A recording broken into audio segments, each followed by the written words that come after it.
It's a word of command. Bvisai posta renyu iroro rakanzi Mamonya ngaafe.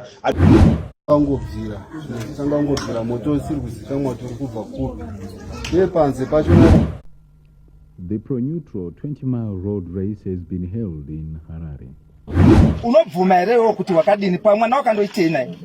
Unobvuma kuti ndakarepa. Unobvuma zvandaita ndizvozvo chokwadi ndo mapuwa ndatora ipapa.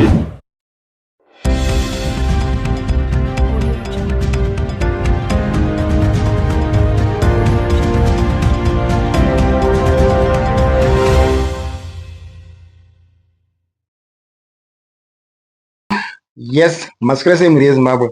Welcome to another edition of What's in Trends, where you hear the news first. Alright. Nhasi ndakuigira nyaya dzakati one day ndangodzibatanidza dzese dzaswera dzichiitika kuti mudzinzwe dzakabatana naika.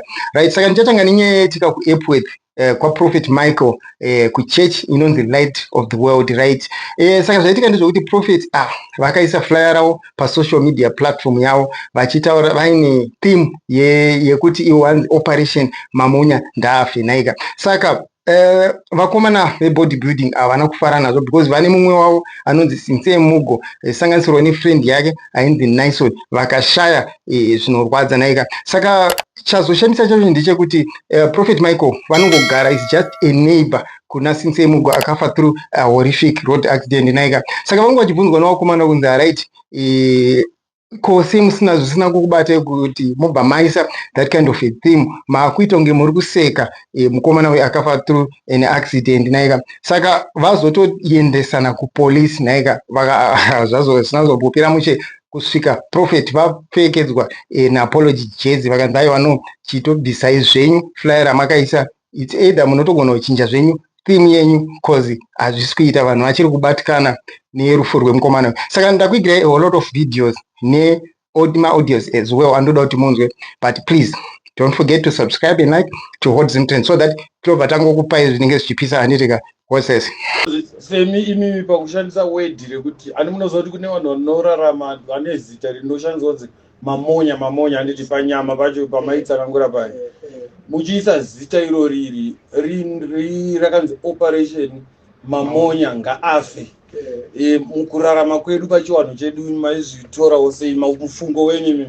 Kutaura chokwadi on that, I'm one of the guys anotozvitiwo Emonya. Even mukaenda paFacebook account yangu ndinotozviti Emonya of Epworth and ndine message iripo futi paFacebook yandaiti I'm not a Monya physically but I'm a Monya what spiritually.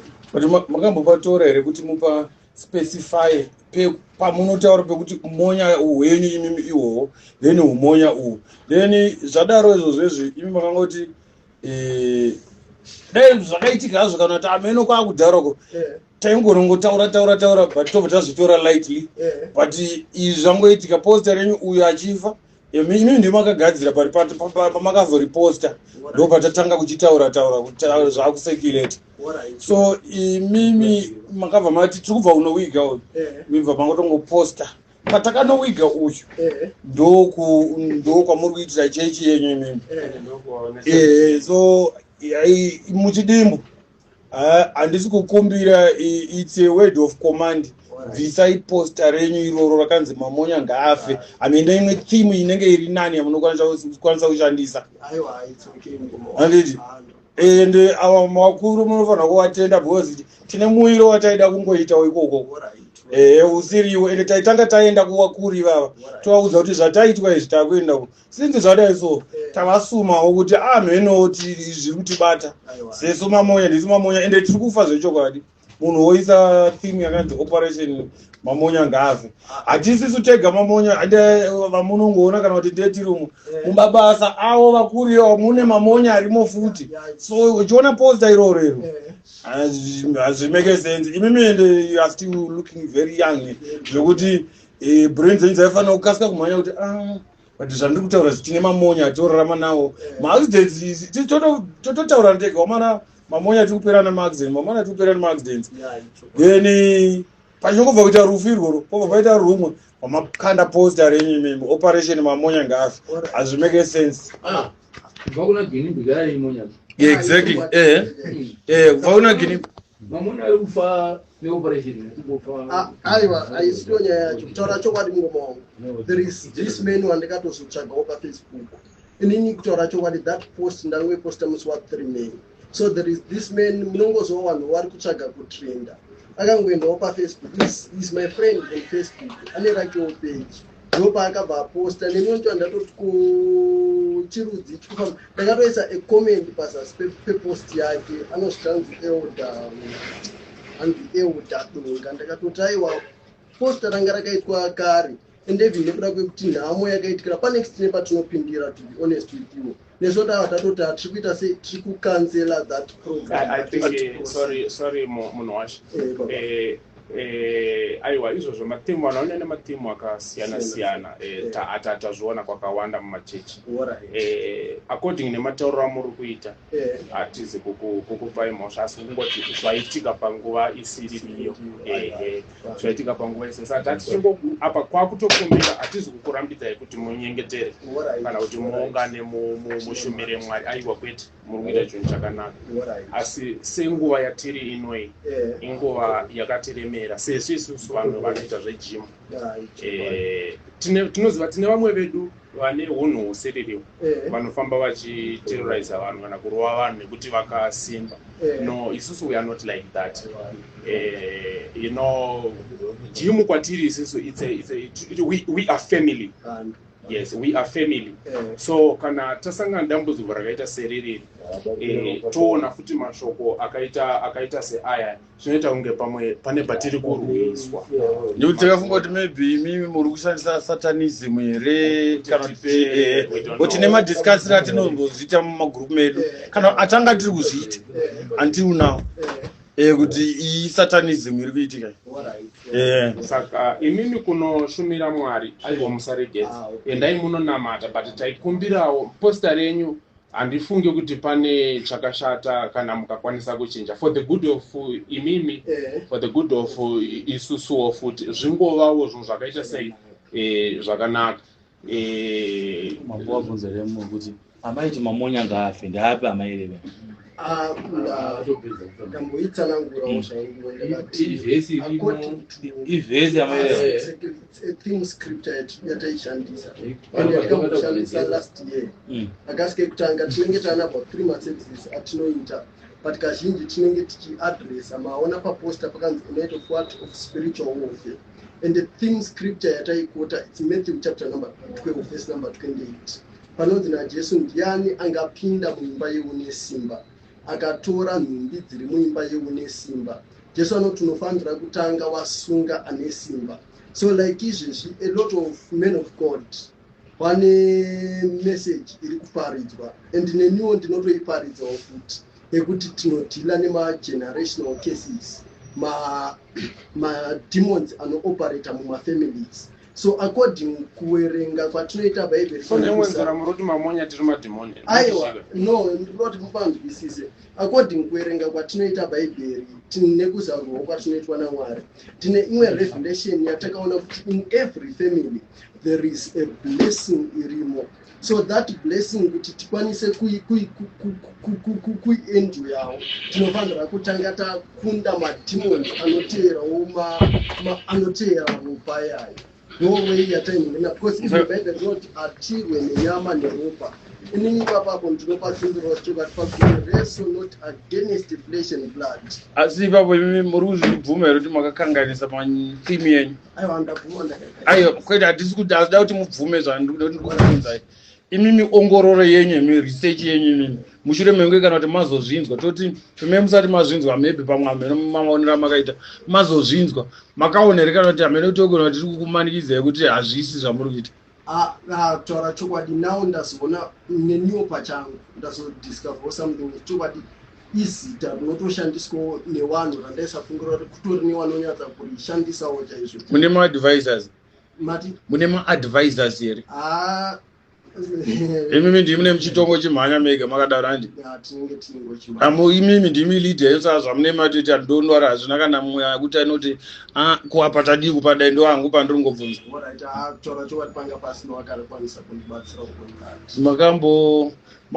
Makamboonwa doro here mukukura kwenyu? Makazoregedza zvemakore ano? Izvo mune makore mangani? I'm 28. 16 to 28. Pane pamakambosanganawo nevanhu vejimu vakakuitai rafo kana kukurovai kana kukutadzisai zvamai mafariro amaiita or anything? To be honest with you, wejimu havanambobvira vakatikanganisira and nesuwo tinowo vakomana vanotosimudzawo simba ndovantinotonyanya kufambawo navo chechi ndivantinototembawo zvakanyanyisa because totoziva ndi vanotichengetedza. Wakatofara pamapa zvakaitika izvozvo? Vanhu sometimes havazokwanisi maybe kubuda plus nenhau vanenge vachingotirawo nezvinhuwo zvemwe yavo havazokwanisi. Ndo aifanirwa kukuitai maadvisors yenyu since iri security yenyu iyoyo. Security unogona kuenda kune mukuru wako kuti ane maonero akaita iye uenda kuti mukuru ko pakadai apa anogona kutadza kupa directive but anongokupa muono kuti muri kuonawo sei because pamwe panogona kuzodai pachigona kuzodai. Saka akakusiyai muchirasika kudaro manje munokuwara komana. Hazvifanirwi kudaro. Tiri vanhu tese, tiri maZimbabwenzi tese. Tiri vanhu kuti tichopfurawo pachechi penyu totoremekedzana agumana pachechi pewanhu apa ngatidai so. Handiti? Ngatigadzirisane tigarisane zvakanaka. Because kamwe kahuno katinako hakazopere zvakanaka. Situation yatinayo kuchechi izi tetine zuva rete takatoronga. Toda kurongotsvaga pakadhubhuka masuweji, totsvaga mabhaketi manyowani kumbare uko kwakuchera masuweji. Takauya ikoko toita mhosva muchechi menyu vakomana tozotibata but maimotions tetinawo but nenyaya yekuti tinoshandidzana newe mutemo wacho saka topota tichienda kwavanenge vari zvakadai dzadziona taitora move. Yes, if you still remember nezuro paine voice note yandakakusendera iya ndakatoda kutaura kuti kungoti madhira nemamoya ane brain. Zvidei toda kuita kwekuda kungozadza turori twedu nemabhaketi manyowani ane ndoo yewanhu. My name is Prophet Michael. I'm here today. I want to give an apology to the fellow Zimbabweans. Nekuda that post in cool trend on social media platforms, the night of Operation Mamonya Ngafe. On behalf of my part of my ministry, Light of the World, I'm sorry on that because takabva mukuwiga mukoma mugowe, then takabva mukuwiga mukoma nice one. So a lot of people wanga vari kuposta vachiita kuti trend vachifunga kuti tanga taigadzira izvezvi but tanga takaigadzira kare but nesuwo kutaura chokwadi takabatikana nekuda kwekufa kwamukoma mugowe nekuda kwamukoma naison and tapostponed all night prayer because of that. Tinesuwo mamonya tinomada anotichengetedza. Watiri against naye only is the devil and his agents. For the Bible says we do not wrestle against the flesh and blood, but against the principalities, against the powers, against the rulers of darkness of this world, and against spiritual wickedness in high places. Thank you so much, Murie Zimbabwe. Right, next update yandinayo ndiye ine imba iri kuChegutu. Zviriitika pamba iyi ndezvekudai so. Moto uri kungotanga like kungava kubhirisa ingava mubhedha, magumbeze, hembe, zvinhu zvese zviri mumba uri kungotanga kubatidza zvinhu izvi. Saka vatigari vemunzvimbo izvi vari kushaya kuti chii chiri kukonzeresa kana ivo vanhu vepamba vari kushaya chii chiri kukonzeresa. Zvekuti kutaura kuno vamuridza zvinhu zvese zviri mumba imomo vakazvisa panze. Aiwa, mouyo mucomment section wadiwa vatariri kuti chingava chiri chii kuti chiri kukonzeresa. Makambozviona here zvokuti moto unongotanga just naturally ende futi vataura vavo vakati pane zvinhu zvacho zvavaburitsa panze moto uri kutongotanga but hapana kana matches kana anything chinogona kukonzeresa moto. Aiwa, imimi mouya comment section mopawo pfungwa dzenyu kuti chingava chii chinenge chichikonzeresa moto. Zvinoitika here zvinatural kungoti moto unongotanga. Aiwa, watch this video but please molikewo futi kuti rikwanise kuonekwa nevanhu vakawanda because kutaura kuno vari kutotsvaga rubatsiro kungava kun'anga or maprofita anokwanisa kupedza zviri kuitika izvi. Watch this. Yeah, Andy. The council of what kuna kuchekuta. Ura mambo ngezi. Kune chitiko chiri kuitika kunofunga muri kuona zvinhu zvakaungana panze apa. Zvikuitika zvikaiswa mumba umo. Mumba muri kutanga ngobvira. Tanga ngobvira moto usiri kuzikamwa kuti uri kubva kupi. Uye panze pachona ipapa moto uri kutanga kungobvira pane zvinhu zvese zviri zvamuri kuona zviri apa. Saka zvinhu zvese zvabviswa mumba izvi. Kuti pamwe zvinga nyaya yekutsva pamwe zvingagone kumira pane zvinhu zvese zvirapa zvabviswa mumba but panze ipapa pazviri moto uri kutanga kuti uchingobvira ari zvinhu unofunga moto watanga kuti maimanje wataridze manje munomba muno vamavakutobvira futi saka tiri kukumbirawo kuti chitiko chingati hasati tambochiona vanobatsira iwe mutibatsire timbozama kuona kuti zvii zviri kuitika nokuti zvinhu zvakachitiko chakati hazisati chamboitika mudunhu muno saka tokumbirisawo kuti mutibatsirewo nhamba dzangu ndini dzefoni 0773 393 025 ndiri kansela wakuno kuward 12 kureko kuphase 4 zita rangu tonzi kansela dzeka tokumuromii mubatsiro wamaya tichaziva kuti zvinhu zviri kuitika chaizvo saka vaya vane ruzivo vangagona kubatsirawo kuti zvinhu zvisarambe zvichiitika tokumbirisa kuti motibatawo ipapa kunokuya kuno kuchegutu dambudziko rinenge richipera. Third update yandinayo ndeya former broadcaster veteran legend so to speak vainzi ivo vaJoseph Madimba vaiverenga news back in the days right. Chiri kuitika ndechekuti vanzi vashaya nhasi mangwanani mushure mekunge vakasafa a stroke last year. Saka for this past 12 months vange vachingonetsekana health yavo haina kuzomboita fit, so tazosenderwa report zvichinzi vashaya nhasi mangwanani right. VaMadimba vakambosenza kuZBC back then, all right, shortly just after independence muna 1980, all right. So vadaro vakaitira journalism course yavo kuFrance, vakashandira futi news agency yekufrance ikoko vasati vauya kuZBC, all right. But pari zvino vazoshaya vari lecturer pauniversity yekuNamibia ikoko, right. Zvinhu zvinorwadza izvo hama. Tinorangarira vaMadimba vakanga vari best news anchor paZBC back in the days. Ndo some of the best fruits ZBC yakaproduce naika, all right. So tichakupai video yavo yekudhara ikoyo. For now hatina hedu latest videos avo current videos, but tichakupai yekudhara vakawanda vanovaziva, especially the older generation handitika. Saka I would love you to like this video, mopo likes enyu kuti vakawanda vange vachiiona. What's this? Good evening. Good evening. Please join us for details after this break. The Pro-Neutral 20-mile road race has been held in Harare. Normal either today or tomorrow. And that brings us to the end of today's news bulletin. So from all of us here, from Joseph and me, and all those in the news team, good night. Right. Fourth update yandinayo ndeye vakadzi vanetsa muguta reHarare. Chiri kuitika vakadzi ava vanoita teamwork, vanoba zvisingaiti. Saka they do what we call shoplifting, murikuzviona. Saka chinoitika ndechekuti vanotumira vamwe kana kuti like 2 votanga kupinda mushop, vanouya like in maphases. So saka the other first two vanodistracta the tailor anenge arimo, all right. Then vamwe vongopretenda as if vakuda kutenga vachisorofa vachiisa any hindrance, sort of an obstacle kune zvinhu zvavanenge vachida kuba vatotanga kuba. Saka ndichakuratidza video clip yeCCTV footage yandinayo vachiita mabasa azvinhu zvinoshamisa zvama kuti kune vanhu vanotofamba vari in groups vachiita chimbavha chakadaro apa, moreover vari vanhu vechikadzi. Saka I would love you to watch this video. Ndine imwe update yandoda kukupai futi iri kupisa. What's this?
Alright, the fifth and final update yandinayo ndeye mbavha tiri kuona kuti mbavha zveshuwa chiri kunyanya amene kuti wekutanga chigundure here saka aita zvekunhonga simbi zvezviya saka chiri kuita ndechoti abva asvika ndofunga simbi dzenenge dzaita shoma ndobva aonawo pamwe pamba pene pari just close nepadumping area pavanonhongera ndokubva anotanga kunoba simbi ipapo. Unfortunately abva abatwa aarwa zvakaipisisa saka ndichakuratidza vhidhiyo iroro pozoitawo futi rimwe vhidhiyo remurume ane makore 28 ekubereka asi ane vakadzi 2 asi akabatkidzwa achiita zverepa handitika saka ndoda kuratidza mavhidhios aya uyo comment section mo likeawo mo subscribe as well to What's in Trend so that tinge tichiramba tichikupai ma hottest updates anaika tona nangu inotera zvandaita ndizvozvo chokwadi ndo mapuwa ndatora ipapa ende ndo saka ngochiti ku Destiny sei mati wangochiti ku Destiny sei aiwa ndizive kuti kunonzi kuchii kuseri saka waya kuzomba kwasingazivi pawabva kumba kuti unoromba tiende nekuseri kundoba ndati pavabva kumba wati uri kuenda kupi ndanichinhonga zvinhu zvandachinhonga iwe simbi watakadzona kutara nditi ndati pawabva kumba wangochiti uri kuenda kupi Ndandichiuya kunoku. Kuya kuno kuti? Apo padhambu pandiri kutaura baba wangu. Padhambu apa ndazongoti. Ndopa unopauya. Mira sokana kashamwa. Apa zatapedzerano. Saka ndopa dhambu apa patsina. Azvazongouyawo ndakunoku asinda. Iwe watiwe wakastarisa kudhara zvinizvi. Ndiro ukazoona kuti zviripo. Asi ndishuya kunoku andina kuti eme yekuti ndikuya kumabhuku. Pandiri kutaura pakona apa. Ndopanda ngandichiuya ndazozvifunga izvozvo ndarongedza zvinhu zvangu ndikati rega ndimbonotarisa kuseri uku kuti kwakamira sei ndopanda pawanga uchienda unotarisa wanga uchida utarisei weida utarisei wauda utarisei zvinhu zvausingazivi iwewe mwana ndandizviziva wanene waizviziva ka saka ndiwo wakacheka ka ndiwo wakacheka ndiwo wakacheka wanga uchiziva andina kucheka baba wangu wakaita sei taura chokwadi warwa nevantuka mukandiruwa motondikwadza padatotoufesha andichinje zvekutaura urikufamba cha urikufamba iwe unenge mada kuti ndiitewo chingotudza akacheka apa ndisina kurowa ndisamira baba ndisami ndingataura kuti ndiye nekuti handina kumuona asi kuti vanhu vanoita nezvezvozvo ndo zvandinotaura kuti tei tichizivana ndiani anoita nezvozvo ndianani ndovandiri kutaura kuti taura wega iwe ndiani anoita zvinhu izvozvo sasa shona auzotaura ndataura ndianani taura iwewe taura ndiani Samuel Samuelani tarisa kuno Samuelani Samuel Toro mwana wamai Toro nani anonzi Puro Smart nani futi mwe ndiani ndowandoziva vanoita zvekuba saka iwe sepfungwa dzako uchishandisa sepfungwa dzako iwe wadidi unofungwa ndiani akacheka apa paona wataura iwawo wauri kufungidzira iwewe hausiwo wakapinda wauri kufungira kuti akapinda apa ndiani paona utaura unofunza ndiani wandiri kuti Puro Kateo Puro Kateo thank you right unobvuma here kuti wakadini pamwe na wakandoitei naye ndinobvuma kuti ndakarepa unobvuma rungani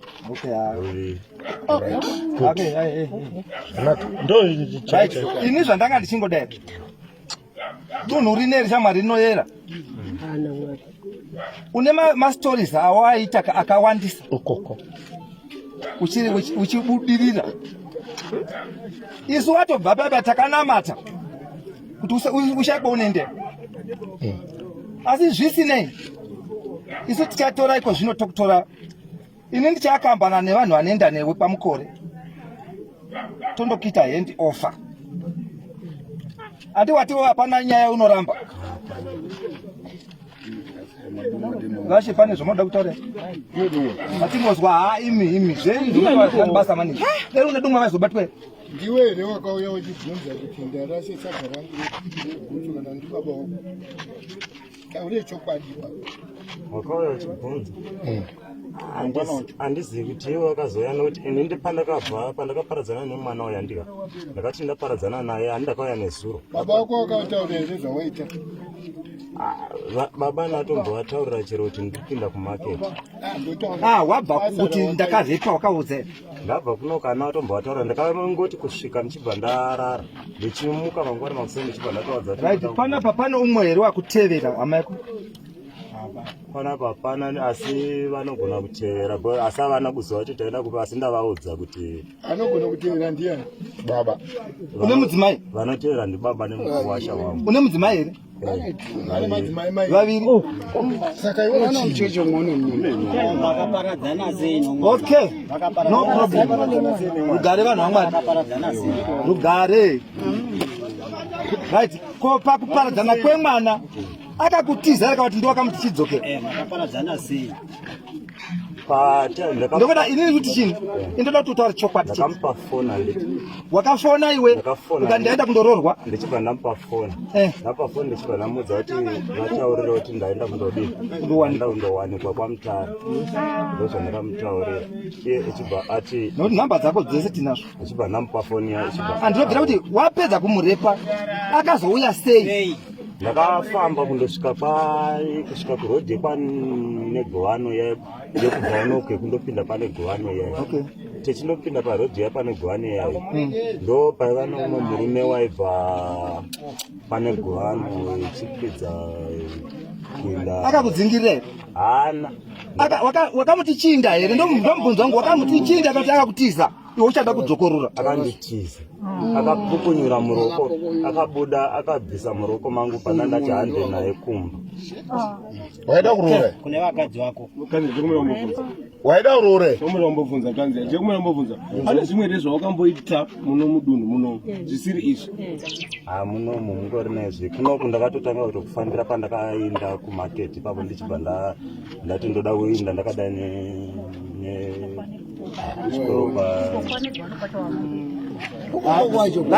ndoda kuti zvakwana tati kumwe kwese kwawakarepa ndepi man power chichinda kwamukuru timbozwa vacho vandotaura ini ndokumbira hangu kubvunza uri wega here kana kuti pane umwe munhu wakakutuma basa ndakamba nokuti vanhu vachakuuraya nenyaya ndiri kutaura izvi kana wakatumwa nomumwe munhu unongotaura mwana newe Etitaure wawakakutuma kana mwana akakutuma kuti uite zvinhu zvakadaro kumwana wakadaro kana vari baba kuti hausi mwana wekuti ungasimudzire kuti uite sezvo ari padere mwana mwana ari pana patitomudi patimudi kana mwana akakutuma zviri nani kuti utataura tione zvemunhu apambena ukambaita ko baba vako chawakayemura chii munhu une madzimai pamusoro unonasa kuti nguva yeduka isu tine patinotenderwa kuti tifambe tichindogumira.